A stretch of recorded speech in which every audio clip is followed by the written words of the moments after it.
Chapter 4. Stanley felt somewhat dazed as the guard unlocked his handcuffs and led him off the bus. He'd been on the bus for over 8 hours. "Be careful," the bus driver said as Stanley walked down the steps. Stanley wasn't sure if the bus driver meant for him to be careful going down the steps, or if he was telling him to be careful at Camp Green Lake. "Thanks for the ride," he said. His mouth was dry and his throat hurt. He stepped onto the hard, dry dirt. There was a band of sweat around his wrist where the handcuff had been. The land was barren and desolate.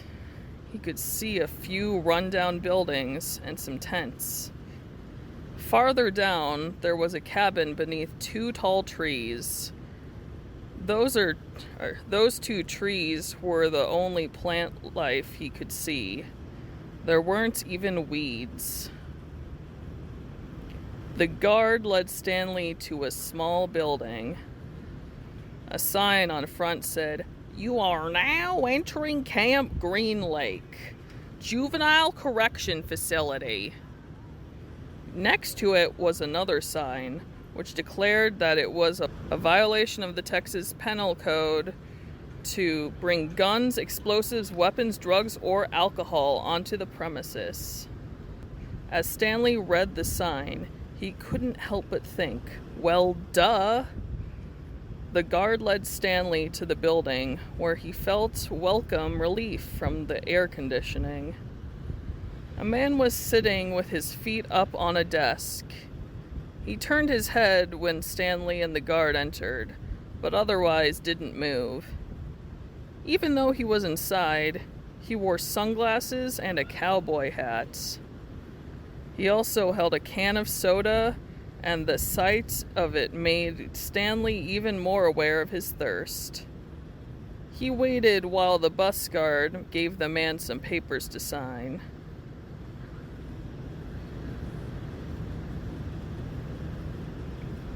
"That's a lot of sunflower seeds," the bus guard said.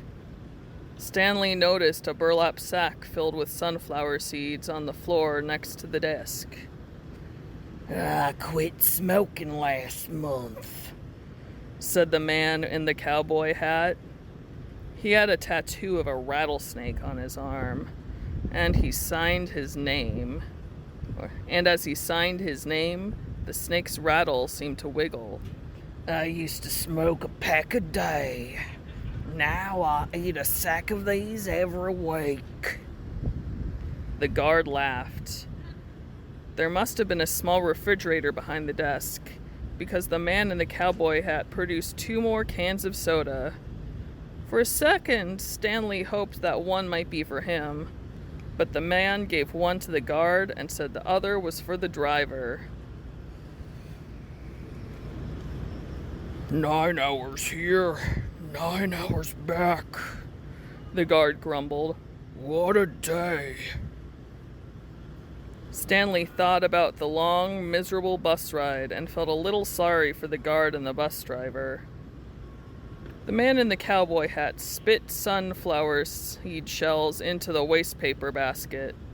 Then he walked around the desk to Stanley. "My name is Mr. Sir," he said. "Whenever you speak to me, you must call me by my name. Is that clear?" Stanley hesitated. Yes, Mr. Sir," he said, though he couldn't imagine that was really the man's name. "You're not in the Girl Scouts anymore," Mr. Sir said.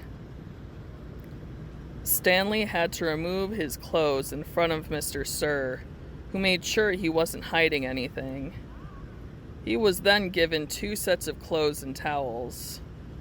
Each set consisted of a long-sleeve orange jumpsuit, an orange t-shirt, and yellow socks. Stanley wasn't sure if the socks had been yellow originally.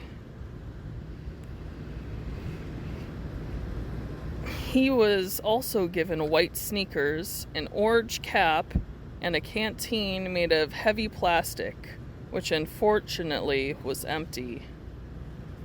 The cap had a piece of cloth sewn on the back of it for neck protection.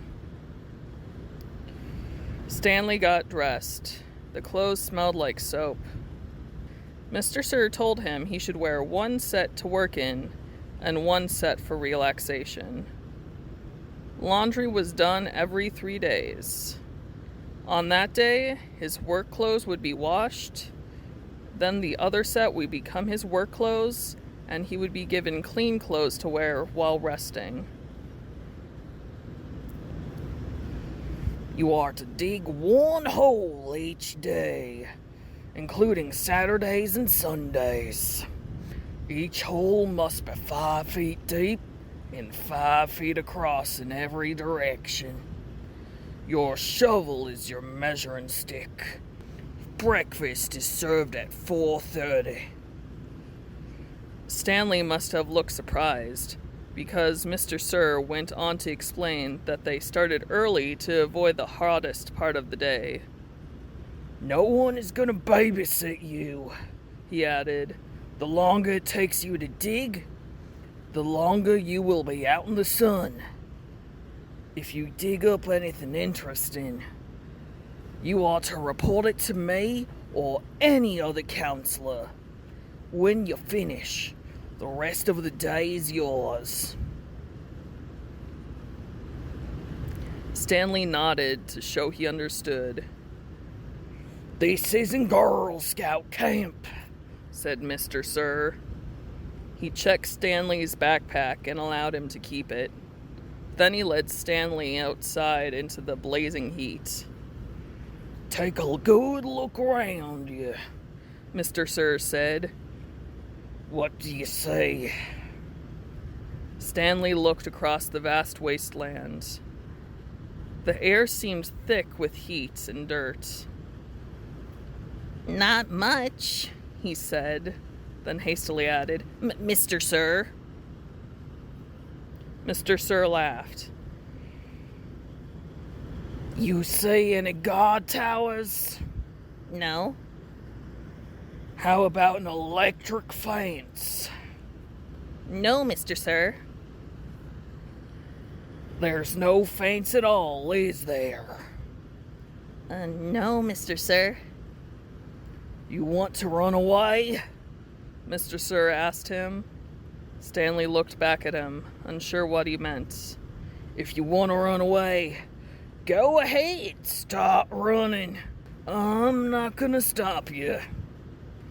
Stanley didn't know what kind of game Mr. Sir was playing. I see you're looking at my gun.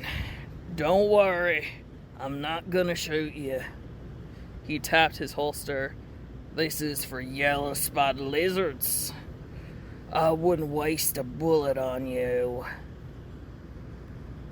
I'm not gonna run away, Stanley said. Good thinking, said Mr. Sir. Nobody runs away from here. We don't need a fence. Know why? Because we've got the only water for 100 miles. You want to run away? You'll be buzzard food in 3 days. Stanley could see some kids dressed in orange and carrying shovels dragging themselves towards the tents. You thirsty? asked Mr. Sir. Yes, Mr. Sir, Stanley said gratefully. Well, you better get used to it. You're gonna be thirsty for the next 18 months.